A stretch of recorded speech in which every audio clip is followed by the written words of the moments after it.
प्याज पर जो नई किताब आई है उसे जल्दी बैन करो, और अगर कुछ किताबें पब्लिश हो गई है तो उनको जलाकर राख कर दो, और उन किताबों में जो प्याज भाई राजेश है उसे जल्द से जल्द अरेस्ट करो।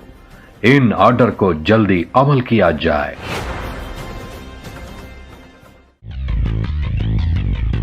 मैं ही हूं जिसने प्याज भाई के बारे में लिखा है। मैंने कभी भी प्याज भाई को नहीं देखा, पर मैं उनके बारे में सब जानता हूं। देखने में तो ये छोटा सा कारोबार लगता है, पर यह बहुत ही बड़ा प्याज का बिजनेस है। प्याज भाई को सब लोग प्यार से प्याज महाराजा बुलाते हैं। ये उन दिनों की बात है जब प्याज भाई पहली बार हैदराबाद आए थे, पहला कदम रखा था। मैंने अपनी माँ को वचन दिया था, इसलिए मैं हैदराबाद आया हूँ। कुछ भी करके मुझे प्याज के बिजनेस में जीतना ही होगा।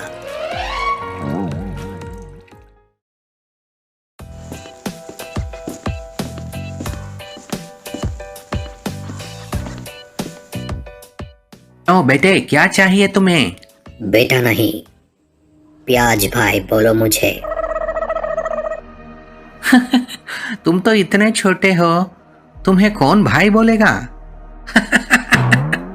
तुम इस प्याज भाई को ही चढ़ा रहे हो। प्याज भाई दुकान के पास रखे एक रॉड को उठाकर दुकानदार के सर पर जोर से मार देते हैं और सारे प्याज लेकर वहां से भाग जाते हैं।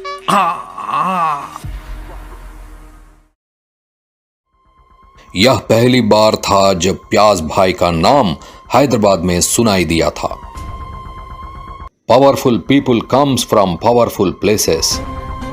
कुछ ही दिनों में धीरे धीरे प्याज भाई का नाम पूरे हैदराबाद में कोरोना की तरह फैल गई। सर, क्या उन दिनों में हैदराबाद में कोरोना था? बीच में डिस्टर्ब मत करो, अच्छे फ्लो में स्टोरी जा रही है। तुम बीच में बोलकर मेरा मूड खराब मत करो। Oh sorry sir, continue.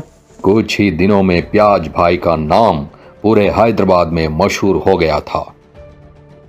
उतने में एक दिन पास के शहर से कुछ प्याज व्यापारी आकर प्याज भाई पर हमला कर देते हैं। गुंडे प्याज भाई को बांधकर बहुत मारते हैं। जब शेर घायल होता है तो उसका अगला कदम और भी भयानक होता है।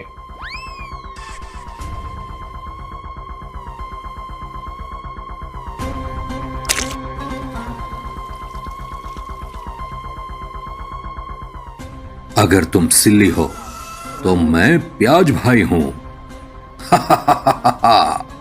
कुछ ही दिनों में प्याज भाई का नाम पूरे शहर में गूंजने लगा।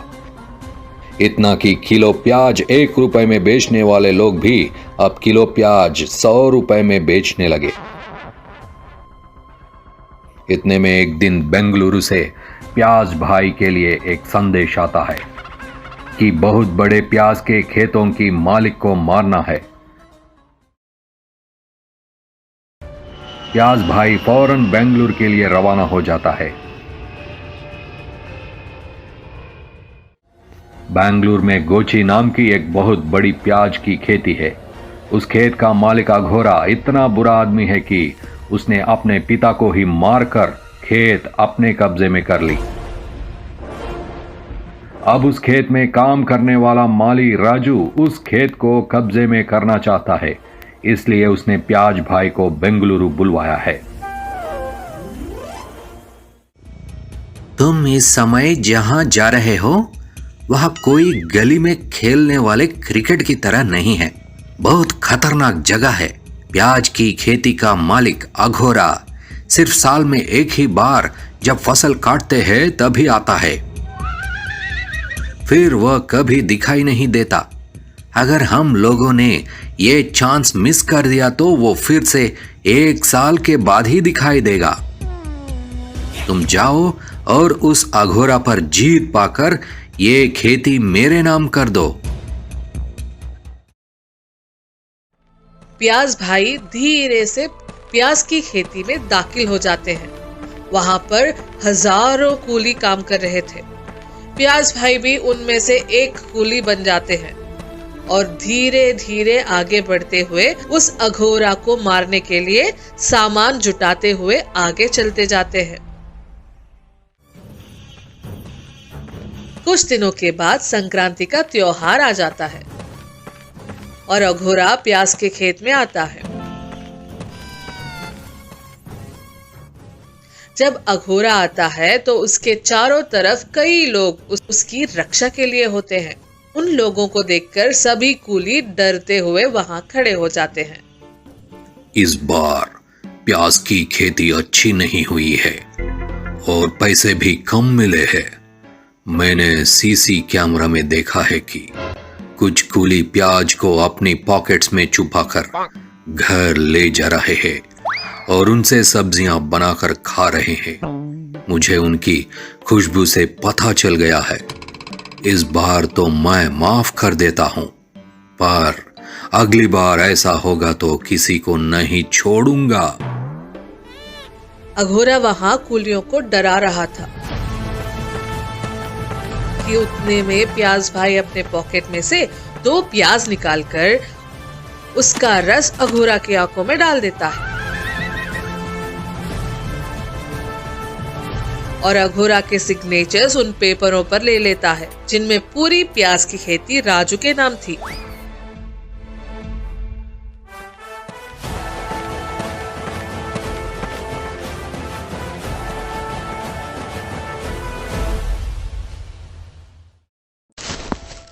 एक बार एक ऊंट और उसके बछड़े में बात चल रही थी। बछड़ा बहुत ही जिज्ञासु था। उसने अपनी माँ से पूछा, माँ, हमारे पास कुब्बड़ क्यों होता है? कुब्बड़ पानी को इकट्ठा करने के लिए होता है ताकि हम रेगिस्तान में जिंदा रह सकें। बच्चा बोला, अच्छा माँ, और हमारे पैर घुमावदार क्यों होते हैं? घुमावदार पैर रेगिस्तान में चलने में हमारी मदद करते हैं। उसके कारण रेत में हम आसानी से चल पाते हैं। ठीक है, हमारी पलकें इतनी लंबी क्यों होती हैं? लंबी पलकें रेगिस्तान की धूल से हमारी आँखों को बचाती हैं।